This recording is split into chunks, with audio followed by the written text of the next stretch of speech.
Hello, welcome to Mitch's Rant Time, show where I talk and you listen. Today I'm going to be talking about another fallacy, and of course, before I begin, I'd like to warn you that I use adult language to talk about controversial topics. So if you feel you might be offended or feel you are offended, just stop watching the video. Anyway, onto the fallacy. Now, today I want to address the fallacy called it's known as the Strawman fallacy, which is taking limited information of the person you're talking to and building them up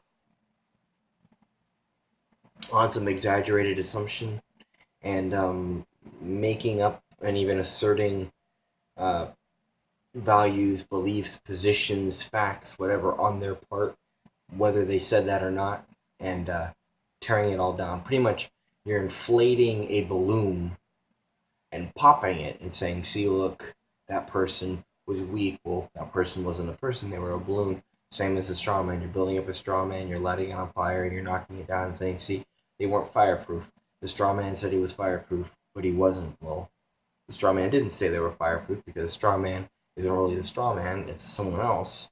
And you're putting words in their mouth and trying to build up something that doesn't work. It's oftentimes, again, another fallacy that comes when the debate is pretty much done.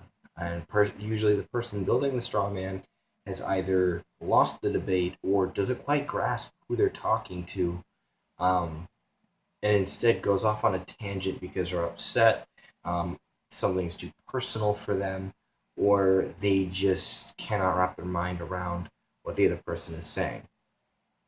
Now, straw men's straw man arguments are very popular and common nowadays because we have so much political and ideological indoctrination. You get it from when you're young, whether it's in church, in your home, from your parents, your friends, your family, whoever, and they just pound these ideas into you.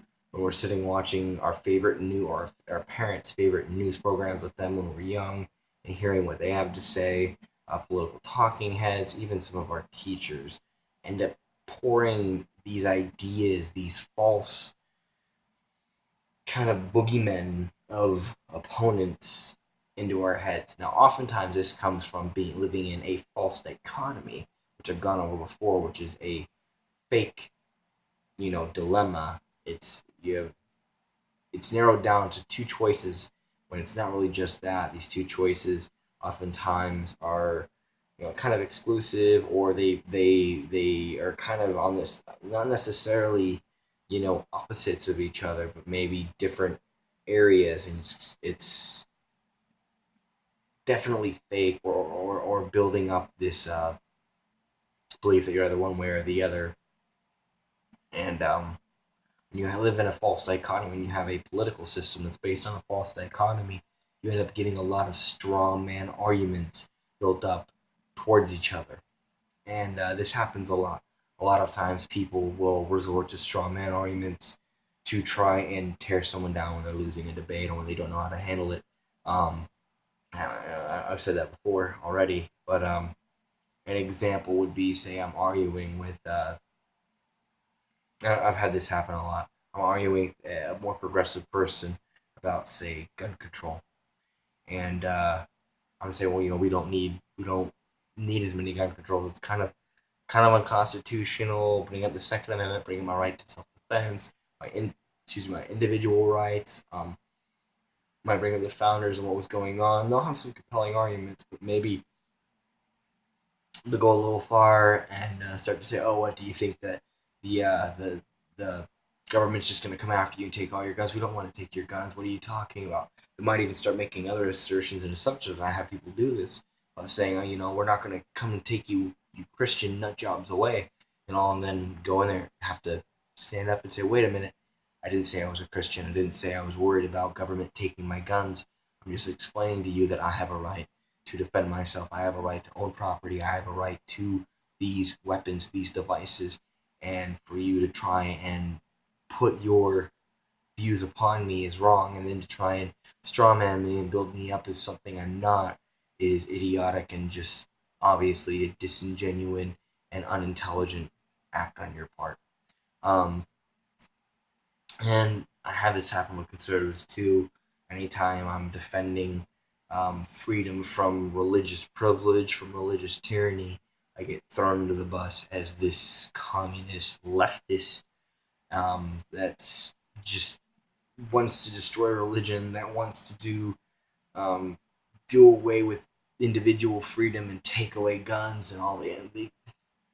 I get some weird shit coming from both sides, and I really hate this. And the sad thing is there's more than just those two sides. There's so many different sides, and of course, it exists in a false dichotomy. And it's strawman. It's imagining what you think your opponent is, thinking you've got them, and attacking what you think the opponent is, what you built up in your head as your opponent, and you just end up looking like a jackass, especially if it's for others to see.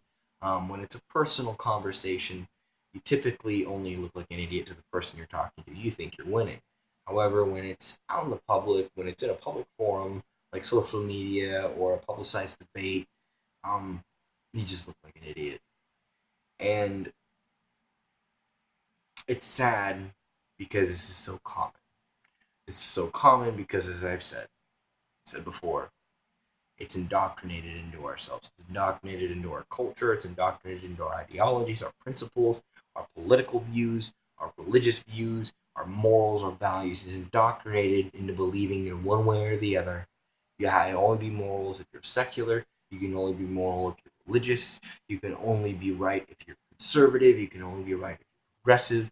You can only be right if you're for a socialist economy. You can only be right if you're for a capitalist economy.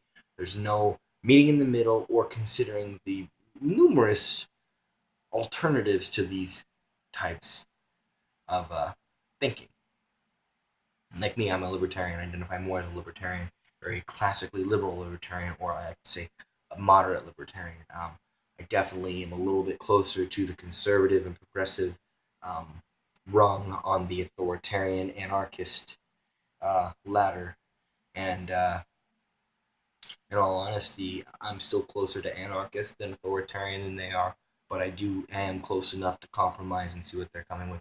I understand that there is no way of making the perfect libertarian utopia. Thus, gotta work together. But anyway, I understand that. I understand that you can't just attack them. You can't just attack someone based on what you think they are. You cannot take limited information and build up and blow it up into something that they're not. You need to have good etiquette. You need to properly discuss what's going on. Only argue based on what the argument is. If someone comes at you with something, use what they used, analyze it, question it, fact check it, and come back at that. Don't come back at them, and don't come back at what you think they are. Come back at their arguments, at their logic, at their reasoning. That's how you debate. That's how we grow. That's how we learn. That's how we end up forming really good, solid solutions. Instead of attacking and saying, well, that's what a leftist would say, that's what a crazy conservative nut would say. No. Instead of worrying about that, instead of building someone up as something they're not, we're trying to discredit them because they're kind of like something we've been told is evil. Listen, analyze, and react. Just to that. Anyway, thanks for listening. If you like what I had to say, please leave a like. If you have anything to say, please comment. We may fight, but that's how we grow, as I said. Build each other up as straw men so you can make the best straw man. And of course, if you want to see more, you can always subscribe. Thank you very much. You guys have a good night. Stay cool.